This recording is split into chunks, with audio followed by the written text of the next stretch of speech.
Shalom, jemaat dan simpatisan GKI Karangsaru, serta para pemirsa siaran ibadah ini. Hari ini kita merayakan hari peringatan kenaikan Tuhan Yesus ke surga. Adapun pemberitaan firman Allah dilayani oleh Pendeta Emeritus Ibu Ana Johan. Di tengah situasi pandemi virus corona yang belum diketahui kapan akan selesai, jemaat diajak untuk tetap dan terus saling memperhatikan dan menolong satu dengan yang lain, terutama anggota jemaat terdekat. Jemaat dapat membagikan video atau link channel YouTube kegiatan GKI Karangsaru, ibadah minggu, ibadah anak, hikmat pagi, dan info GKK, agar semakin banyak anggota jemaat yang terberkati di tengah pandemi virus corona ini. Jemaat dapat menginformasikan kepada pihak gereja jikalau ada sesuatu yang terjadi dengan anggota jemaat lainnya sehingga dapat segera dilayani. Selamat beribadah. Kita mulai dengan menyimak video kenaikan Tuhan Yesus. Ia berkata kepada mereka, "Inilah perkataanku, yang telah kukatakan kepadamu ketika aku masih bersama-sama dengan kamu, yakni bahwa harus digenapi semua yang ada tertulis tentang aku dalam kitab Taurat Musa, dan kitab Nabi-Nabi, dan kitab Mazmur." Lalu ia membuka pikiran mereka, sehingga mereka mengerti kitab suci. Katanya kepada mereka, "Ada tertulis demikian, Mesias harus menderita dan bangkit dari antara orang mati pada hari yang ketiga, dan lagi, dalam namanya berita tentang pertobatan dan pengampunan dosa harus disampaikan kepada segala bangsa, mulai dari Yerusalem. Kamu adalah saksi dari semuanya ini, dan aku akan mengirim kepadamu apa yang dijanjikan Bapakku. Tetapi kamu harus tinggal di dalam kota ini, sampai kamu diperlengkapi dengan kekuasaan dari tempat tinggi."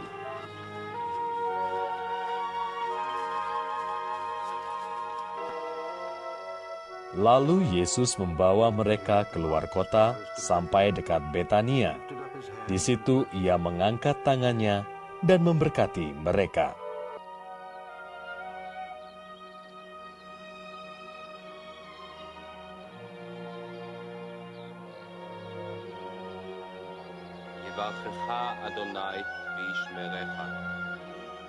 Dan ketika ia sedang memberkati mereka, ia berpisah dari mereka dan terangkat ke sorga.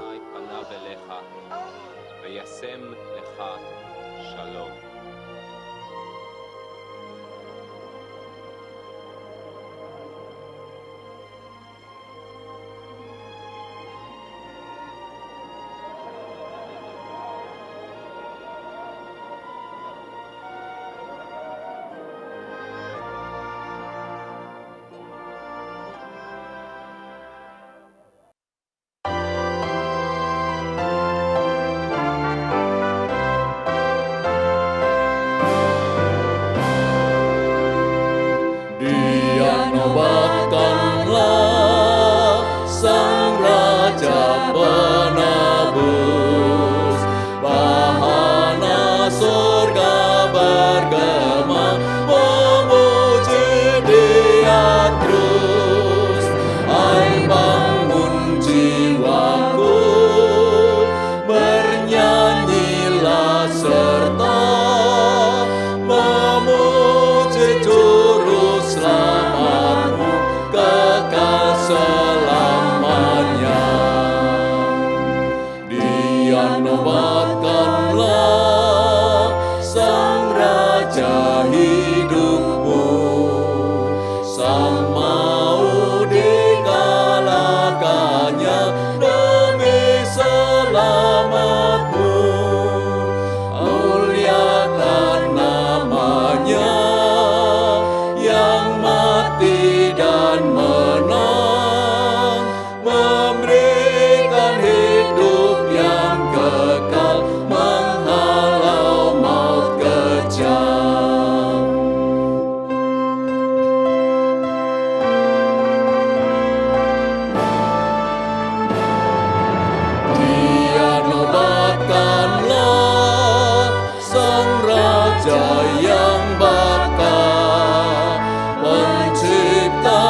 kebaktian kenaikan Tuhan Yesus Kristus ini berlangsung dalam nama Allah Bapa Pencipta semesta, Tuhan Yesus Kristus Sang Putra dan Roh Kudus yang senantiasa menyertai umat-Nya.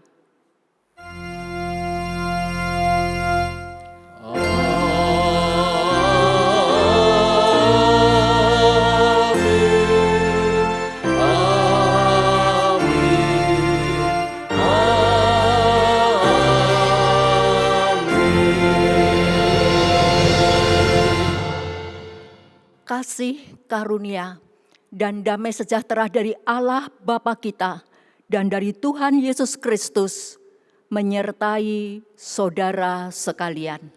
Dan menyertai saudara juga. Saudara sekalian, kita akan mengambil kesempatan barang sejenak mengakui segala kesalahan dan dosa-dosa kita kepada Tuhan. Mohon belas kasihan dan pengampunan daripada Tuhan. Kepada setiap kita diberi kesempatan untuk berdoa.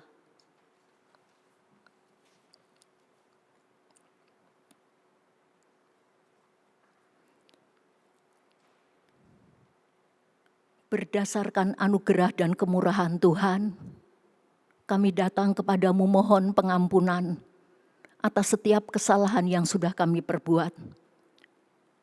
Firman-Mu mengatakan, jikalau kami mengaku segala dosa kami, maka Allah adalah setia dan adil. Ia akan mengampuni segala dosa kami dan menyucikan dari segala kejahatan. Ya Tuhan, terima kasih. Tuhan mau mengasihi, mengampuni kami, memberikan kepada kami roh yang teguh. Engkau terus karuniakan kepada kami untuk terus belajar hidup berkenan di hati Tuhan. Terima kasih untuk pengampunan, kasih sayang yang boleh kami terima dari Tuhan. Di dalam nama Tuhan Yesus kami sudah berdoa. Amin.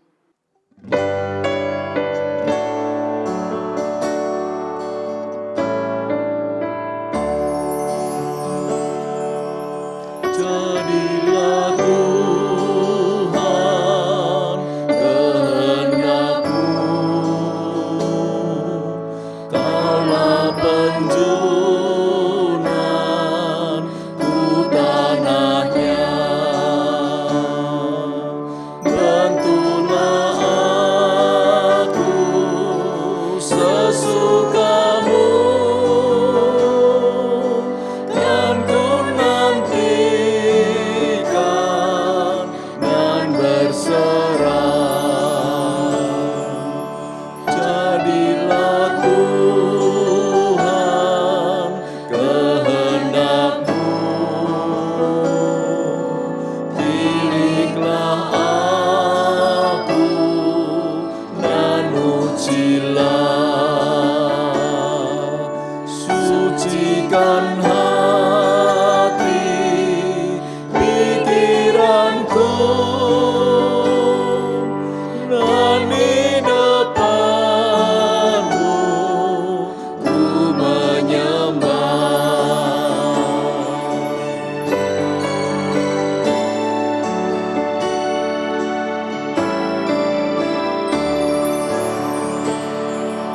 Jadilah Tuhan kehendak-Mu, tolong ya Tuhan, ku yang lemah. Segala kuasa di tangan-Mu, jamalah aku, sembuhkanlah.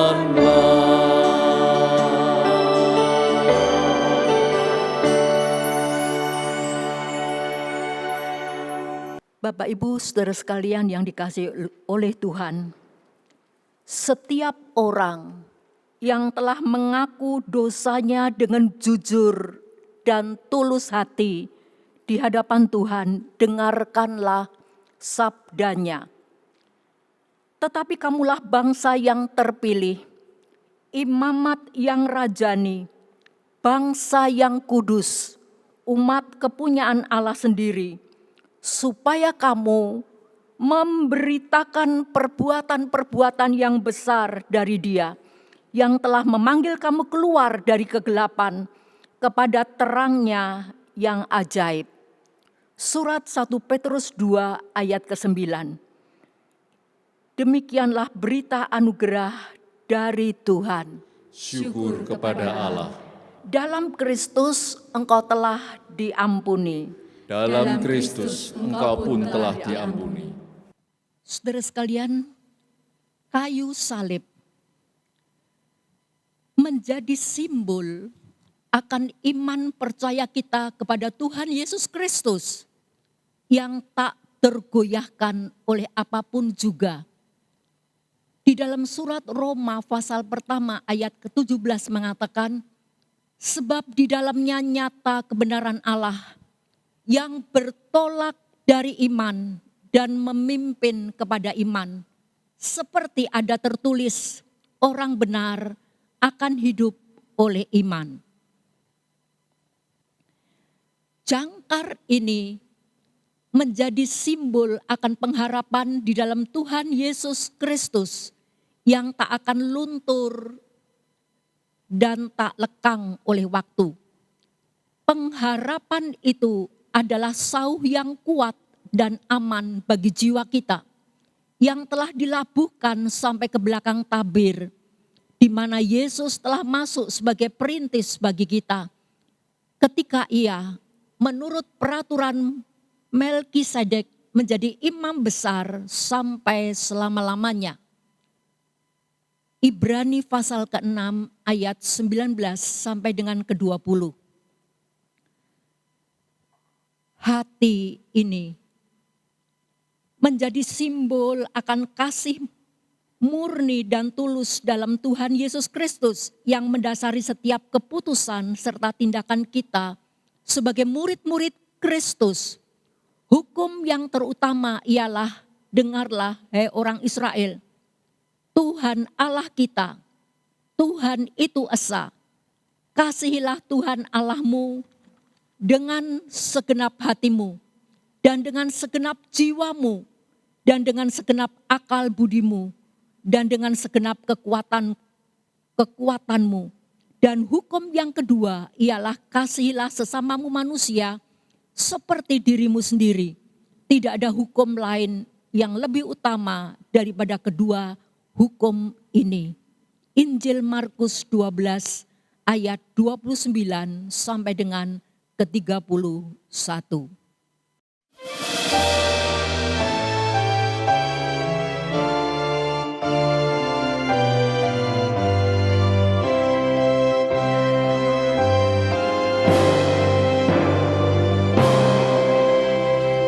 Tuhanku Yesus, Raja alam raya, Allah dan manusia.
Jemaat yang dikasihi oleh Tuhan, sebelum kita membaca dan merenungkan sabda Tuhan, mari kita bersama-sama berdoa.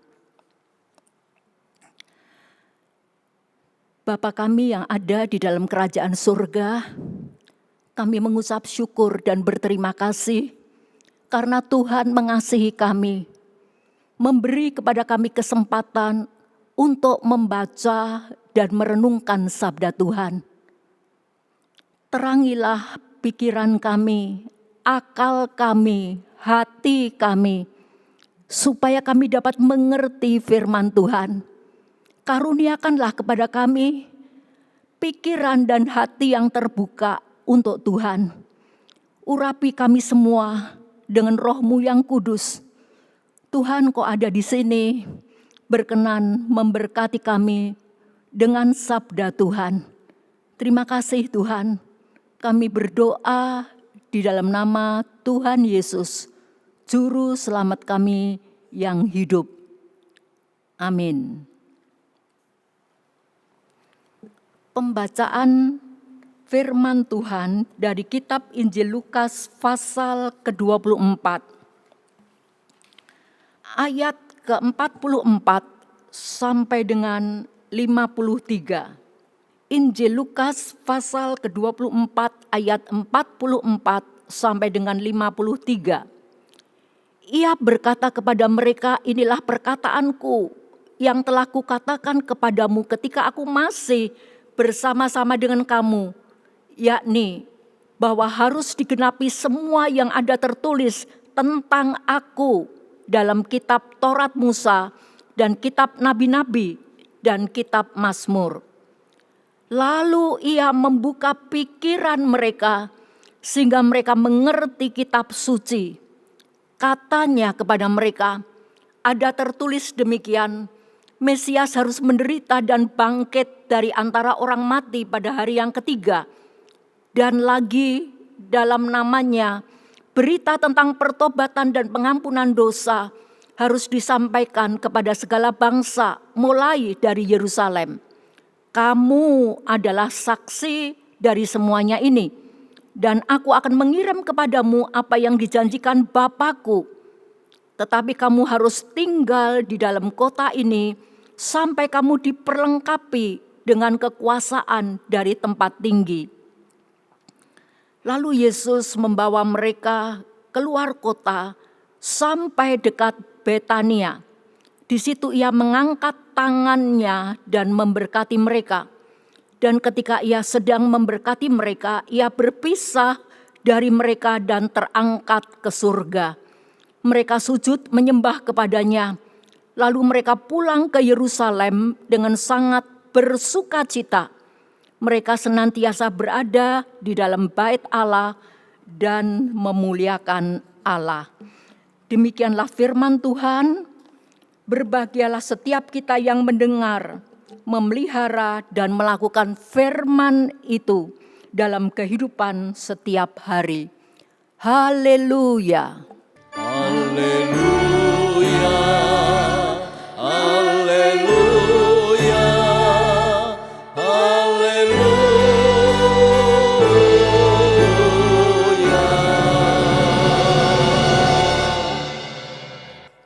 Saudara-saudara yang dikasihi oleh Tuhan, sabda Tuhan diberi tema sukacita kenaikan.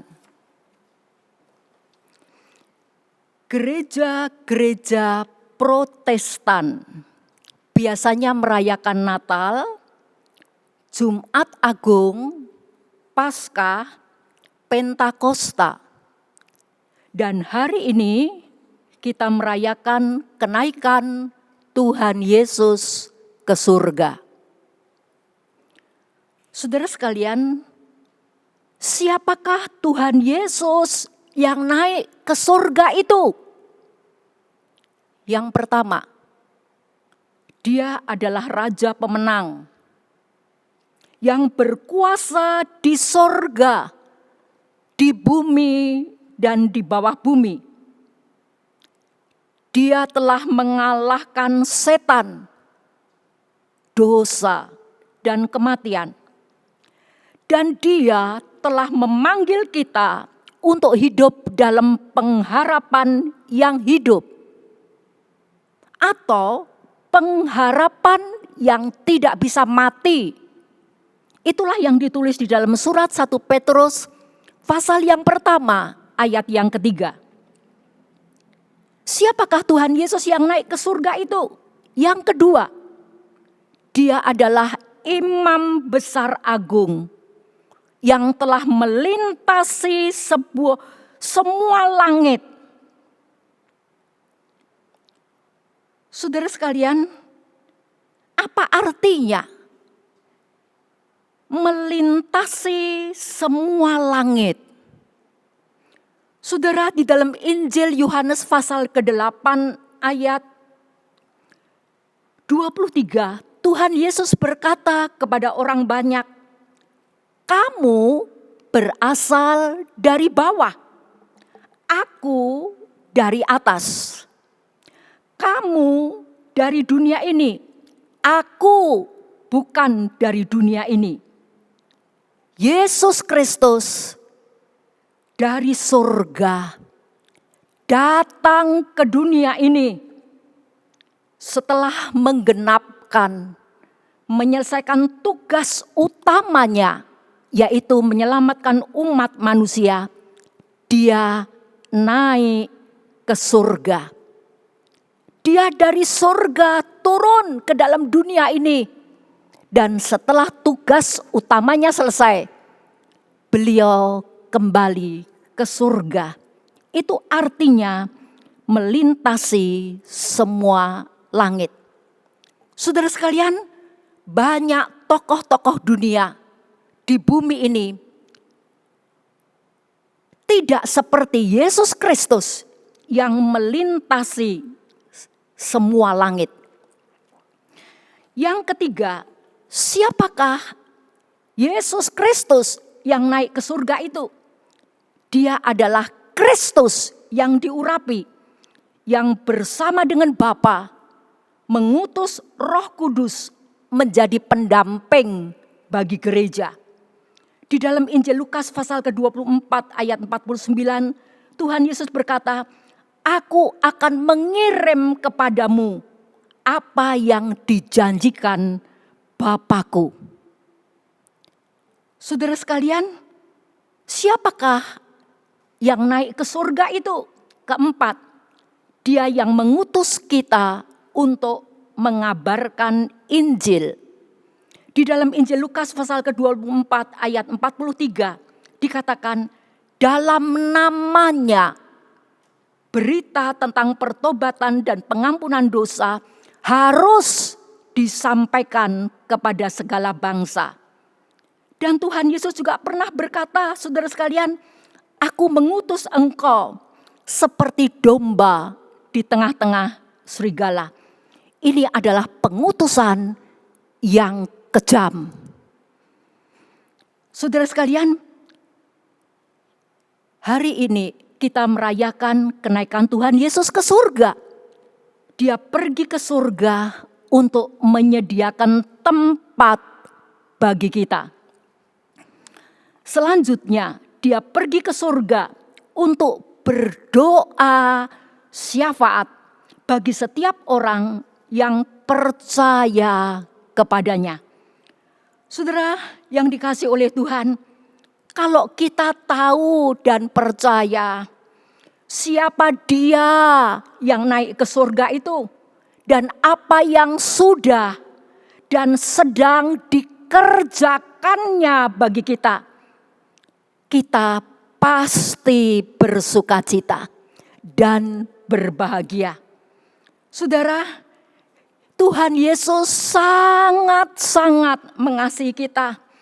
Di dalam kerendahannya dan ketinggiannya, di dalam kehinaan dan kemuliaannya, Dia berkarya untuk kita.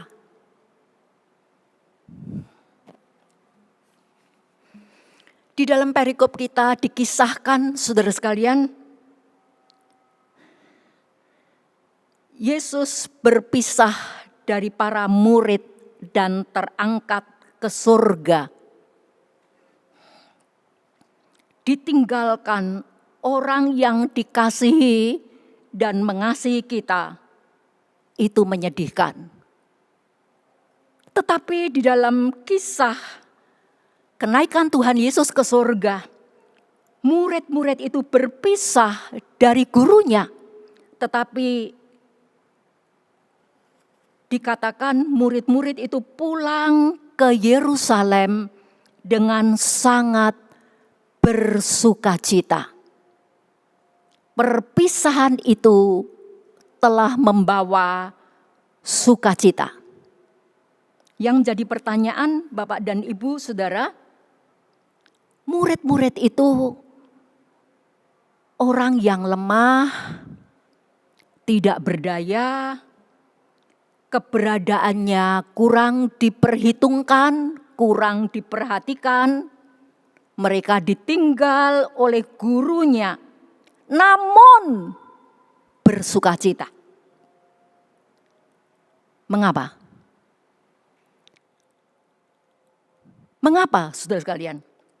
Hal ini terjadi karena yang pertama, murid-murid menjadi sadar akan makna dari pengajaran Kristus. Mereka mengerti kemana dan mengapa proses kenaikan itu terjadi. Kita membaca di dalam pasal 24 ayat 44 dan 45.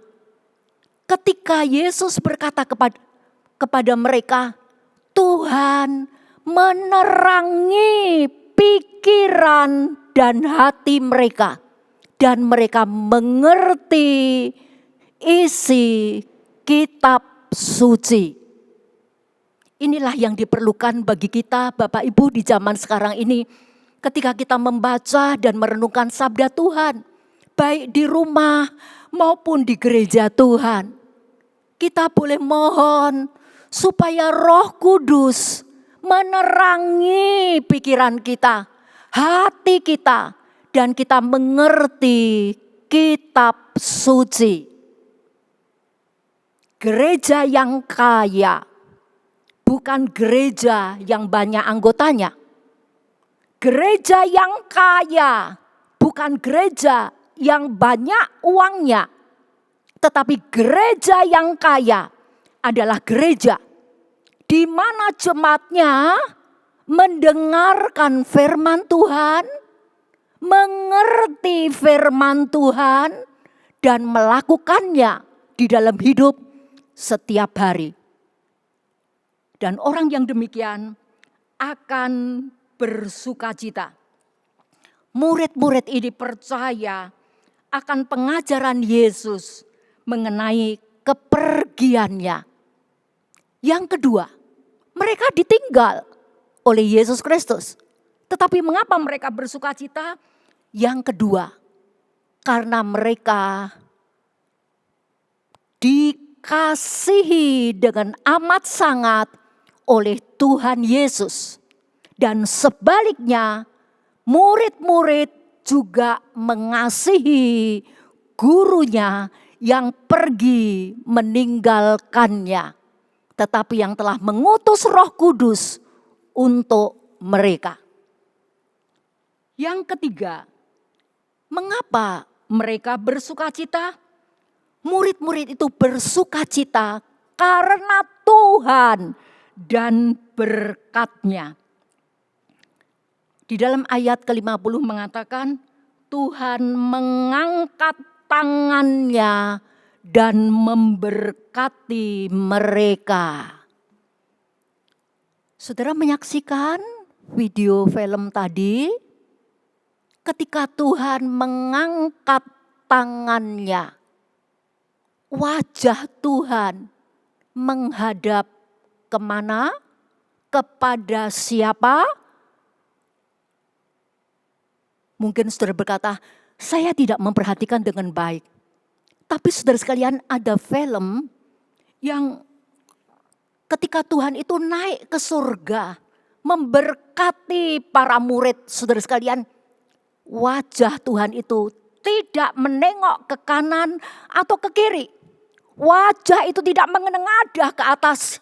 Tetapi wajah sang guru ini melihat murid-murid yang menyembah dia. Dan guru ini merasakan, aku akan pergi menyediakan tempat bagi mereka. Tetapi bagaimana dengan mereka? Mereka akan menerima pengutusan dariku dan sudah menerima pengutusan. Mereka seperti domba di tengah-tengah serigala. Saudara, wajah Tuhan tertuju kepada mereka dan mereka diberkati oleh Tuhan. Kata memberkati itu memakai kata eoligein.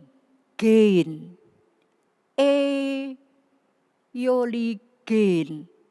Kata-kata baik. Kata-kata baik yang memberikan kekuatan, penghiburan, pengharapan, dan penyertaan Tuhan Yesus. Dan kata-kata itu, saudara sekalian, terngiang di dalam telinga dan hati para murid ketika Tuhan mengatakan, jangan takut, jangan khawatir, Roh Kudus besertamu. Aku tidak meninggalkan kamu sebagai yatim piatu.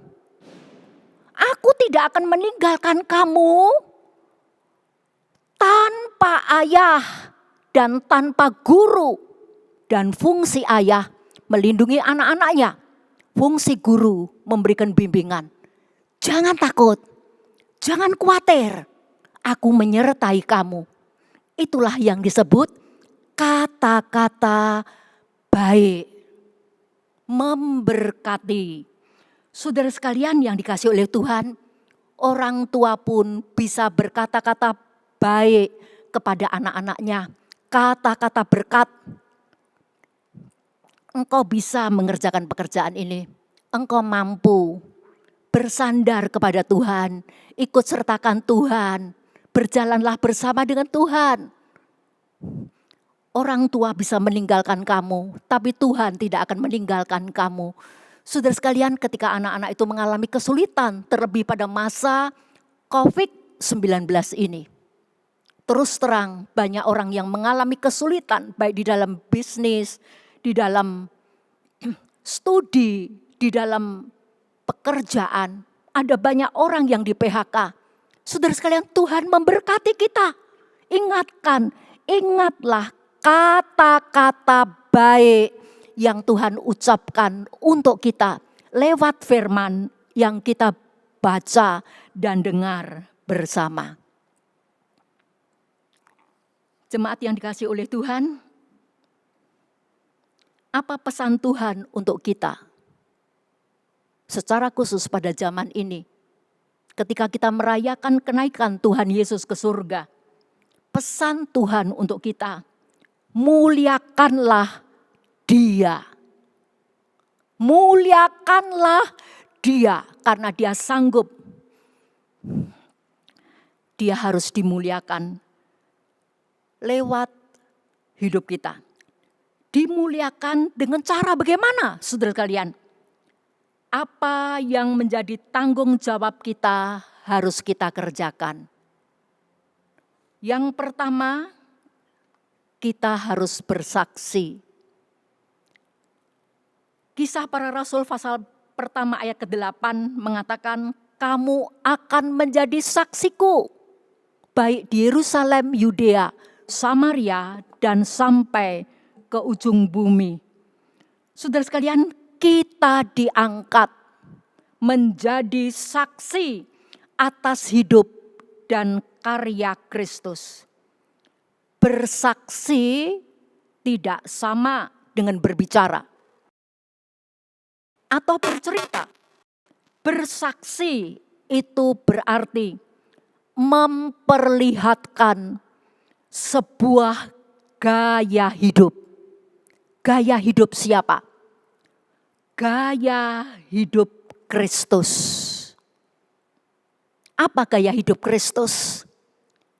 Beliau mengedepankan kepentingan orang lain lebih daripada kepentingan diri sendiri. Suka memaafkan, tulus, jujur, damai, adil, penuh kasih. Itulah antara lain gaya hidup Kristus. Dan kita sebagai muridnya, mari kita berteladan kepadanya. Yang kedua, bagaimana kita memuliakan Dia? Kita mengambil satu tanggung jawab yang harus kita kerjakan, yaitu memberitakan kabar sukacita kepada orang-orang secara khusus yang belum mengenal Kristus. Memberitahukan kepada mereka bahwa Tuhan Yesus mengasihi manusia yang berdosa dan Dia tidak menghendaki seorang pun binasa. Berita keselamatan harus disampaikan kepada semua bangsa. Saudara sekalian, pesan Tuhan Yesus kepada kita, muliakanlah Dia dengan cara sebagai umat yang sudah ditebus oleh Yesus Kristus. Kita tidak boleh lupa, kita harus senantiasa ingat, Yesus Kristus akan datang kembali. Kedatangan yang kedua kalinya. Dan Dia akan datang sebagai raja, sebagai mempelai laki-laki yang akan menjemput mempelai perempuannya, yaitu gerejanya, saudara dan saya. Kita harus siap untuk menyongsong Dia di dalam kemuliaannya. Dengan cara bagaimana? Dengan cara kita hidup di dalam kebenaran, hidup di dalam kekudusan, hidup di dalam kesucian, hidup di dalam mencari perkenan Allah. Saudara sekalian, tanda-tanda zaman menunjukkan bahwa Tuhan akan datang untuk kedua kalinya ini. Saudara, kalau Presiden Republik Indonesia mau datang ke sebuah kota atau desa atau daerah, ada tanda-tandanya lebih dulu. Misalkan ada perbaikan jalan, jalannya diaspal, semuanya dibuat bagus, jangan sampai ada jalan berlubang. Kemudian setelah hari itu mendekat, kemudian kelihatan, saudara sekalian, ada banyak polisi menjaga. Tidak berapa lama, saudara sekalian, para pejabat datang, entah itu gubernur, entah itu wali kota daerah itu. Dan sebentar, akhirnya presiden itu datang. Saudara sekalian, Yesus Kristus, Raja di atas segala raja. Dia adalah Tuhan di atas segala tuan. Tanda-tanda kedatangannya yang ditulis di dalam Alkitab satu demi satu telah digenapi. Mari kita mempersiapkan diri untuk menyongsong kedatangannya. Mungkin nanti malam Dia datang. Mungkin sebulan lagi Dia datang. Mungkin setahun lagi, 10 tahun lagi. Atau sebelum Dia datang untuk kedua kalinya, kita dipanggilnya pulang ke rumah Bapa. Saya tidak tahu apakah saya pulang lebih dulu atau Dia datang lebih dulu. Demikian juga saudara, tidak tahu. Dia datang dulu, saudara menyongsong Dia, atau saudara dipanggil pulang oleh Tuhan. Itu tidak penting. Tetapi lebih penting kita mempersiapkan diri dengan sebaik-baiknya. Sekali lagi, hidup di dalam kebenaran, hidup di dalam kekudusan, kesucian, dan terus belajar untuk memuliakan Dia. Apa yang menjadi tanggung jawab kita, kita kerjakan dengan sebaik-baiknya. Beritakan Injil secara khusus kepada seluruh anggota keluarga yang belum di dalam Tuhan. Itu tanggung jawab kita. Mengenai mereka mau terima Kristus atau tidak, itu urusan yang kedua. Urusan yang pertama, kita harus pergi memberitakan kabar sukacita, kabar keselamatan itu kepada mereka. Kiranya Tuhan memberkati kita, menolong kita untuk terus menapaki hari esok dengan satu keyakinan, Dia menyertai kita. Amin. Mari kita berdoa, saudara sekalian.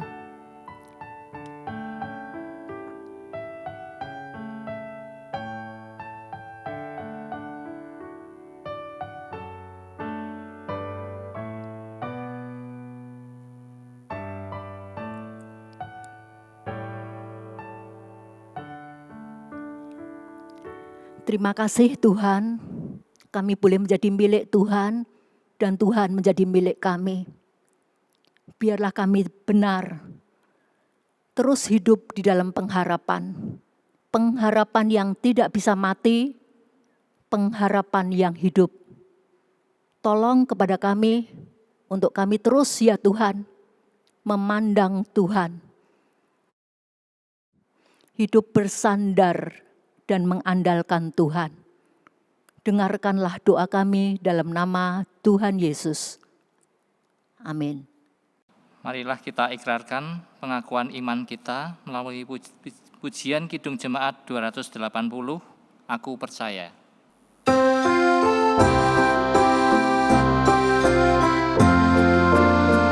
Aku percaya Allah yang kekal, yang oleh sabda kita kenal, Bapa pencipta alam semesta, yang mengasihi manusia. Aku percaya Putra Tunggalnya yang disalibkan di Golgota, yang dari kubur bangkit dan menang, naik ke sorga dalam terang. Aku percaya pada Roh Kudus yang mendiami kita terus. Aku percaya gereja yang asal, menjadi suci di dalamnya. Jemaat kekasih Kristus, mari kita bersama menaikkan doa syukur dan doa syafaat. Mari kita berdoa.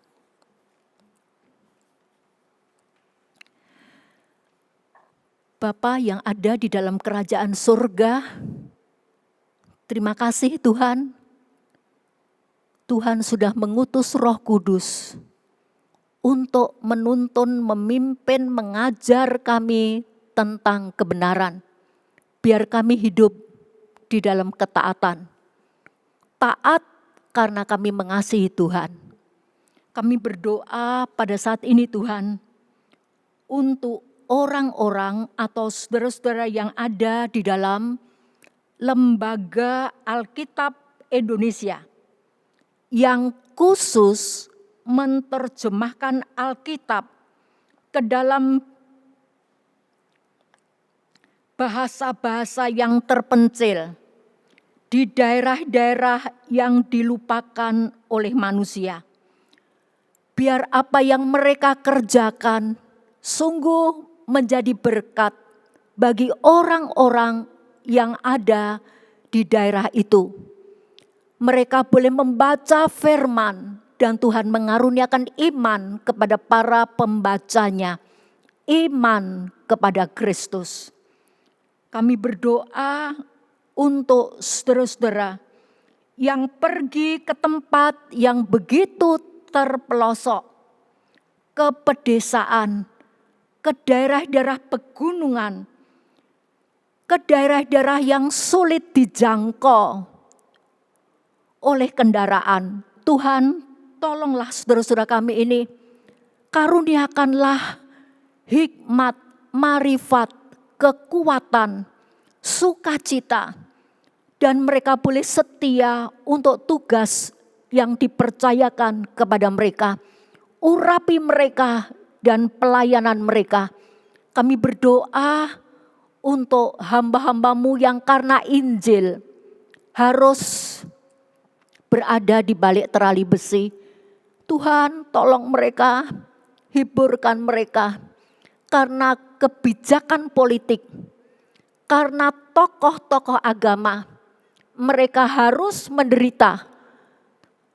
Umatmu, gerejamu harus menderita. Tuhan, tolong supaya gereja Tuhan, anak-anakmu tetap setia kepada Tuhan Yesus. Kami juga mau berdoa Tuhan untuk gereja-gereja Tuhan, secara khusus gereja kami, supaya gereja mau mendukung penginjilan. Dan gereja boleh mengutus penginjil untuk pergi ke daerah-daerah yang membutuhkan. Tuhan, tolong Tuhan, jangan semua program gereja menuju terarah ke dalam, tetapi kami juga perlu memberitakan Injil, mengutus penginjil untuk pergi memberitakan kabar keselamatan kepada mereka yang ada di luar Kristus. Kami berdoa secara khusus untuk keluarga anak-anakmu, jikalau ada suami atau istri, orang tua atau anak, menantu atau mertua yang belum di dalam Tuhan. Kami yang sudah percaya kepada Tuhan Yesus punya tanggung jawab untuk memberitakan kabar Injil kepada mereka. Tolong Tuhan, biar anggota keluarga kami adalah anggota keluarga yang semuanya diselamatkan oleh Tuhan. Kami berdoa untuk pemerintahan kami, untuk Presiden, Wakil Presiden Republik Indonesia, Bapak Joko Widodo dan Bapak Ma'ruf. Kami berdoa Tuhan juga untuk para menteri. Kami mohon Tuhan menolong mereka secara khusus menangani setiap masalah yang masih ada di Indonesia ini. Tolong juga kami menyerahkan masa depan bangsa dan negara ini ke dalam tangan Tuhan. Juga gereja-gereja Tuhan, kami percaya Tuhan kepala gereja memelihara tubuhmu sendiri. Kami berdoa di dalam nama Tuhan Yesus yang mengajarkan kami berdoa demikian.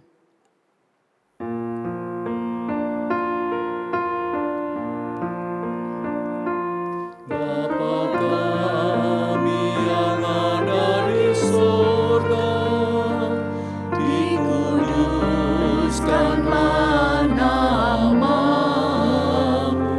datanglah kerajaanmu, jadilah kehendakmu di bumi seperti di surga.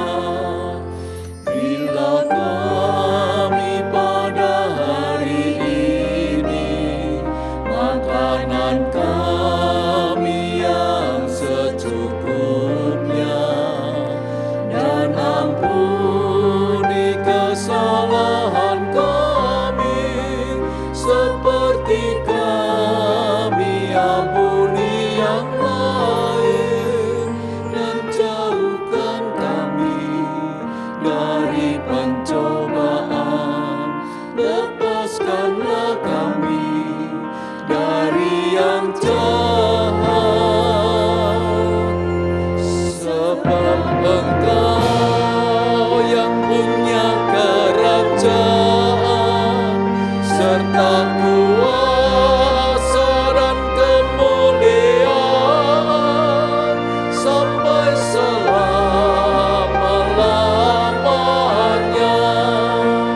Amin. Amin. Saudara sekalian, Tuhan Yesus berkata, selagi hari masih siang, mari kita bekerja, karena malam akan tiba, di mana seorang pun tidak bisa bekerja lagi. Apa artinya malam? Malam artinya kematian. Saudara, ada kesempatan bagi kita di bumi Indonesia ini untuk melayani Tuhan. Mari melayani dengan hati yang mencintai Dia.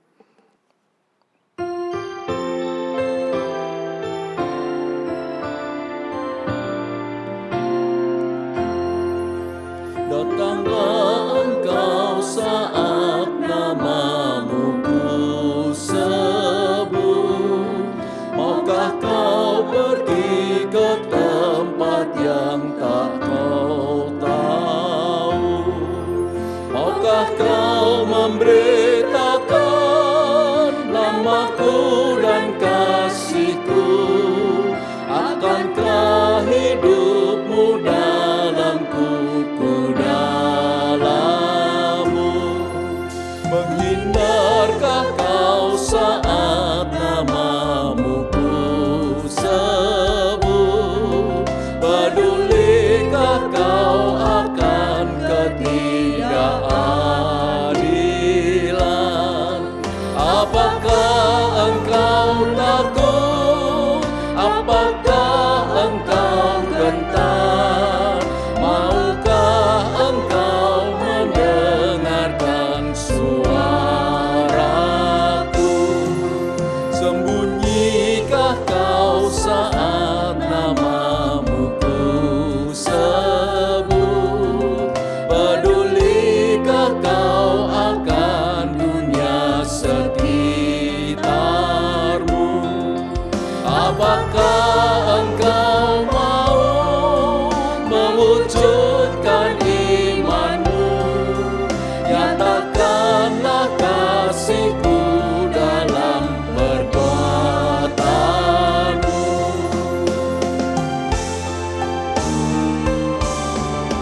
Panggilan Tuhan telah bergema memanggilku. Ku kan berbalik mengikutmu selamanya. Kan ku ikut kemana jejak langkah kasih-Mu. Ku akan pergi dan bertumbuh di dalam-Mu.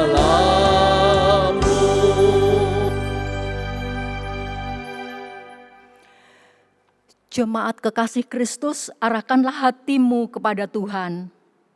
Kami mengarahkan hati kepada Tuhan. Jadilah saksi Kristus. Kami siap menjadi saksi-saksi Kristus, Terpujilah Tuhan. kini dan selamanya. Terimalah berkat Tuhan. Tuhan memberkati engkau dan melindungi engkau. Tuhan menyinari engkau dengan wajah-Nya dan memberi engkau kasih karunia.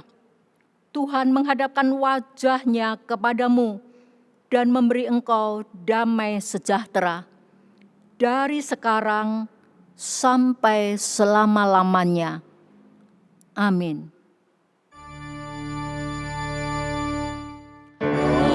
Haleluya, haleluya,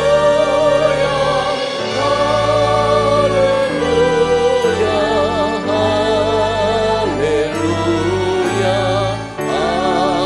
haleluya, amin, amin,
Boleh dibilang saat-saat ini adalah saat yang sangat berat untuk kita jalani. Namun, sadarkah kita bahwa di luar sana mungkin ada orang-orang yang nasibnya jauh lebih sulit daripada kita? Apa yang sudah kita lakukan bagi mereka? Sejak awal April, Gerakan Kasih Karangsaru atau GKK sudah mendistribusikan bantuan kepada berbagai kalangan yang terdampak COVID-19, seperti warga sekitar gereja, jemaat yang membutuhkan, yayasan-yayasan di bawah naungan GKI Karangsaru, serta tenaga medis yang berjuang di garis depan melawan COVID-19. Tidak hanya itu, tim GKK juga memberikan bantuan kepada saudara-saudara seiman kita di pelosok daerah yang mereka juga membutuhkan uluran tangan kita untuk menghadapi COVID-19. Melalui video ini, kami tim GKK ingin mengajak jemaat sekalian untuk boleh berbagi kepada sesama kita yang membutuhkan. Jemaat sekalian bisa ikut berdonasi dengan transfer ke salah satu rekening berikut ini. Jangan lupa tambahkan Rp1 di nominal yang akan ditransfer. Jemaat juga bisa berdonasi dalam bentuk barang kepada kami.